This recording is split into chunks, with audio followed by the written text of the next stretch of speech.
Bismillah. Alhamdulillah. Wassalatu wassalamu ala Rasulillah wa ala alihi wa sahbihi wa man walah. Wa ashhadu an la ilaha illallah wahdahu la syarikalah. Wa ashhadu anna Muhammadan abduhu wa rasuluh. Amma ba'd. Alhamdulillah fi hadzal yaumul khamis ba'dal fajr salasa wa isrun min syahri Sya'ban 1444. Kita lanjutkan kajian di Fakultas Ilmi Al-Hadis wal Fiqh dalam akhir pembahasan sifat siam Nabi Muhammadin sallallahu alaihi wa ala alihi wasallam, yang mana kita masuk kepada al-mas'alah as-saminah. Hal sabata du'a khas li sahibi ta'am idza akila indahu. Fi hadzal bab makna dalik, hal sabata du'a khas li sahibi ta'am idza akala indahu.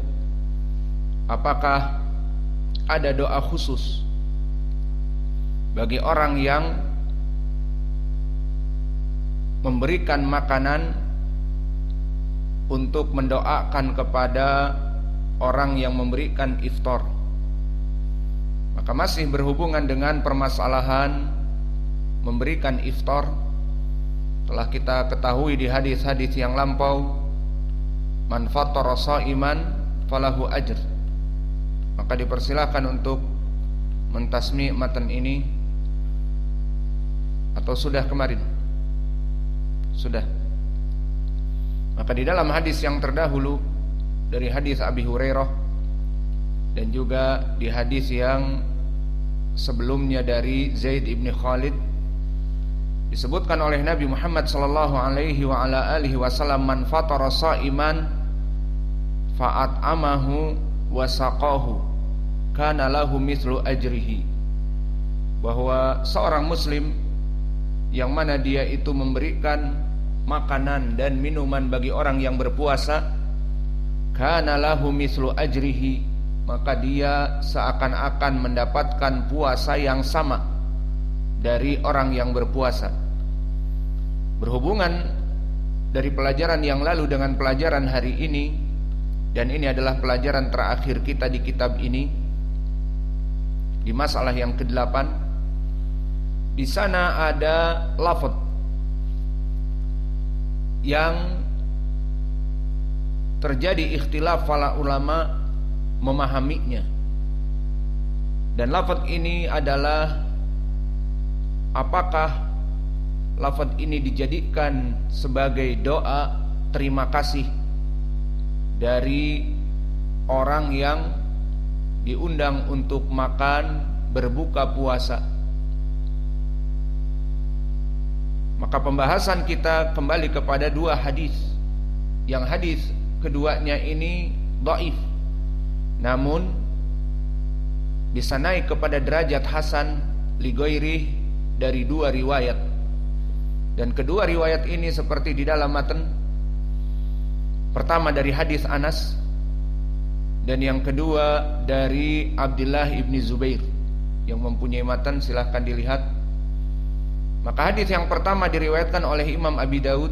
Qala Abu Daud Sulaiman ibn al-Ash'ath as-Sijistani rahimahullah, haddatsana Makhlad ibn Khalid, haddatsana Abdur Razzaq, akhbarana Ma'mar an Thabit an Anas, anna Nabiyya sallallahu alaihi wa ala alihi wasallam jaa ila Sa'ad ibn Ubadah fajaa bi khubzin wa zaitin fa'akala, thumma qala Nabiyyu sallallahu alaihi wa ala alihi wasallam, aftara indakum as-saimun wa akala ta'amukumul abrar wa sallat alaikumul malaikah.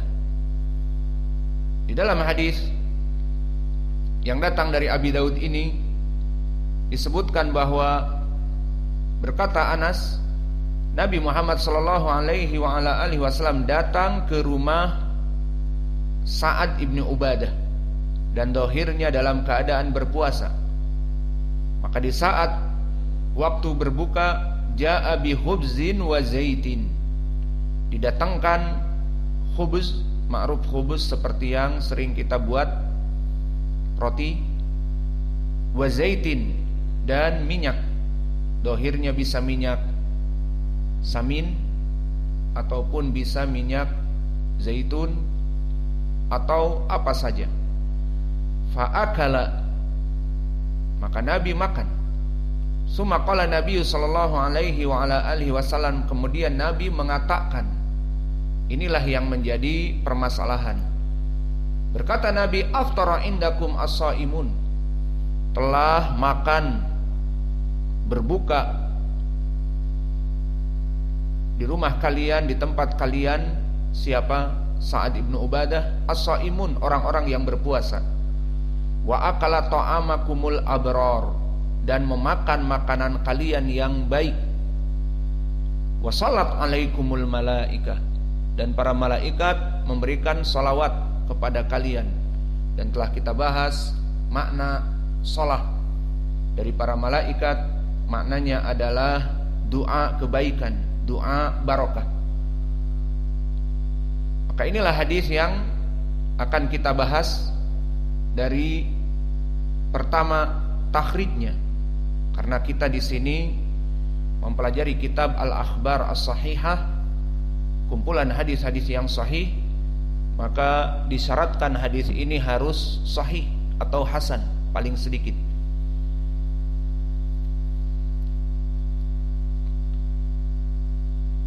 Maka hadis ini barakallahu fikum diriwayatkan oleh Imam Abi Daud dan sanadnya seperti kami sebutkan, dan Abdur Razzaq Ibnu Hammam As-San'ani dan At-Tabrani di kitab Ad-Du'a.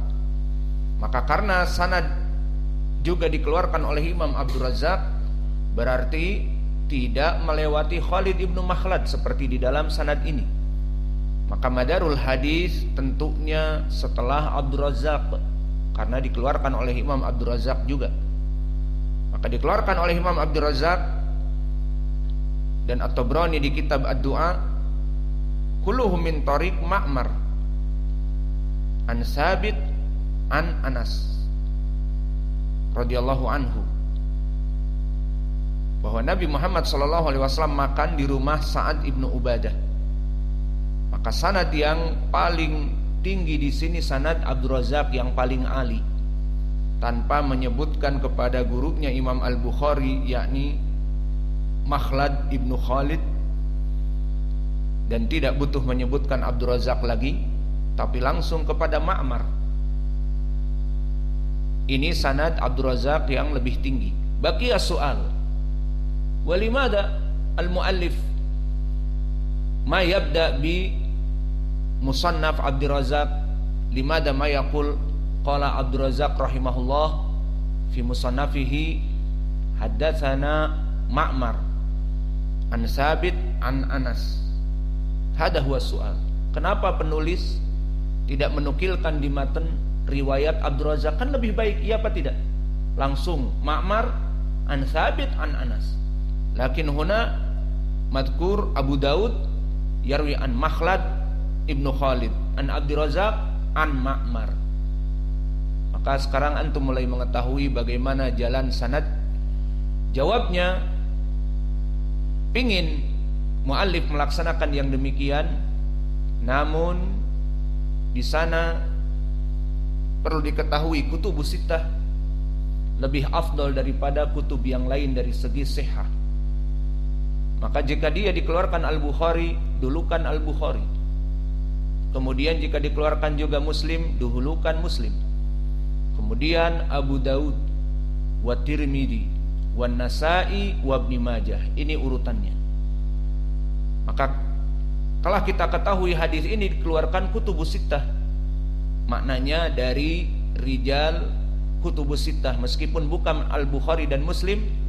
Maka hadis ini dikeluarkan Abu Daud, maka lebih baik disebutkan sanad Abu Daud. Kenapa? Karena di dalam takhrijnya nanti diriwayatkan oleh Imam Abdur Razzaq, dia juga nanti akan turun kepada Ma'mar. Namun di dalam matan madhab kami lebih mendahulukan kutubus sittah. Sehingga tartibnya, kenapa penulis menyebutkan Abu Daud padahal ada di Musnad Imam Ahmad, lebih didahulukan Kutubus Sittah. Kenapa penulis mendahulukan Sunan An-Nasa'i, hadisnya lebih panjang, padahal hadis ini dikeluarkan di Musnad Asy-Syafi'i. Imam Asy-Syafi'i gurunya Imam Ahmad, lebih pendek lagi sanadnya. Kemudian dikeluarkan misalnya oleh Imam At-Tirmidzi, padahal hadis ini ada di Muwatta Malik. Imam Malik langsung, Malik An-Nafi' an Ibnu Umar anin Nabi, dekat kan? Di Imam At-Tirmidzi lah disebutkan hadatsana gurunya Imam At-Tirmidzi.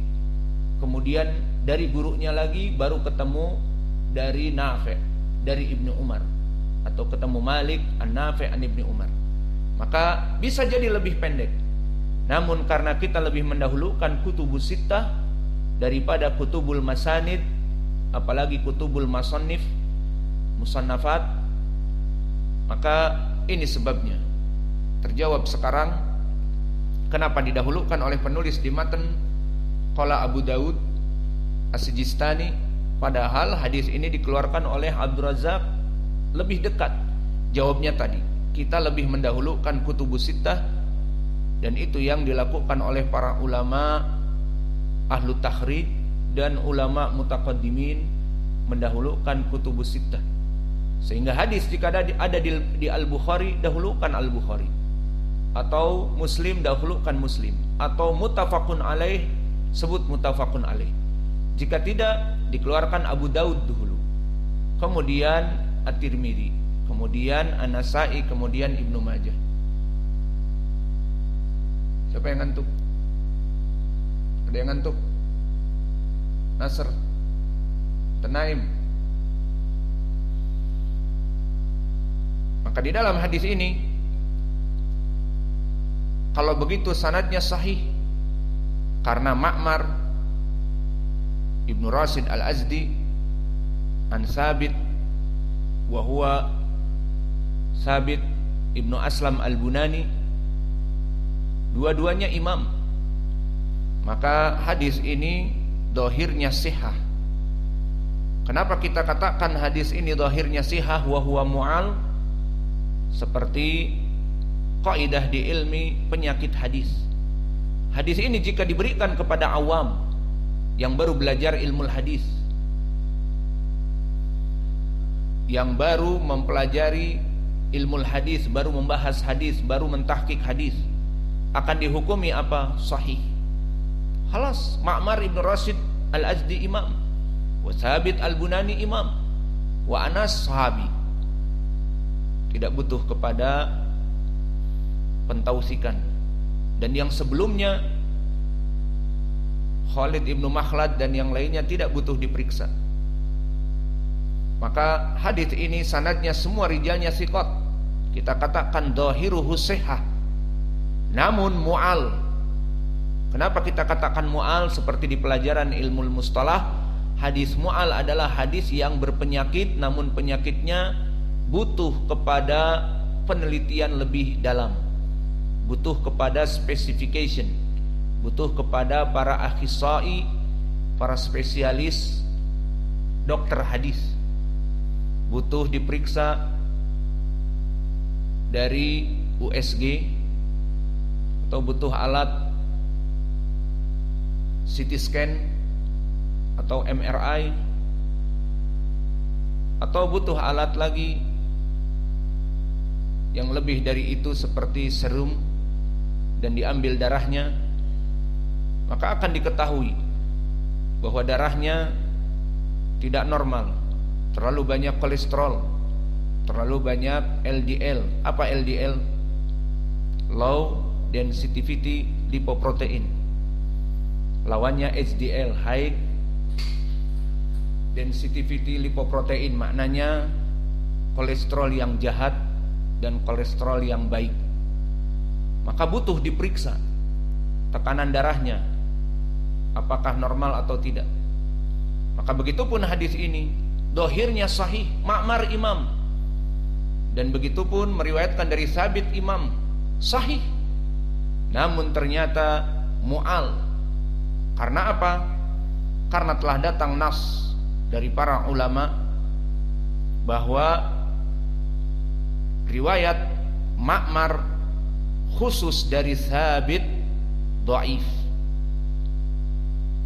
seperti diriwayatkan oleh Yahya ibnu Ma'in, qala Ma'mar an Tsabit dhaif.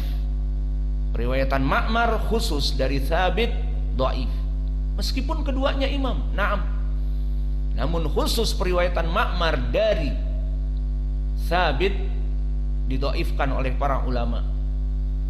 Maka lihat sekarang bagaimana hadis ini berpenyakit yang penyakitnya tidak bisa dilihat oleh orang-orang mubtadiin, orang-orang yang ABG, baru belajar ilmu hadis, anak baru gede. Tapi ternyata meskipun dohirnya keduanya imam, khusus riwayat Ma'mar an Tsabit dhaif. Wa nassa alaihi min a'immatil hadis Yahya ibnu Ma'in. Walakin hadal hadis, meskipun dhaif dari jalan ini, lahu mutabi',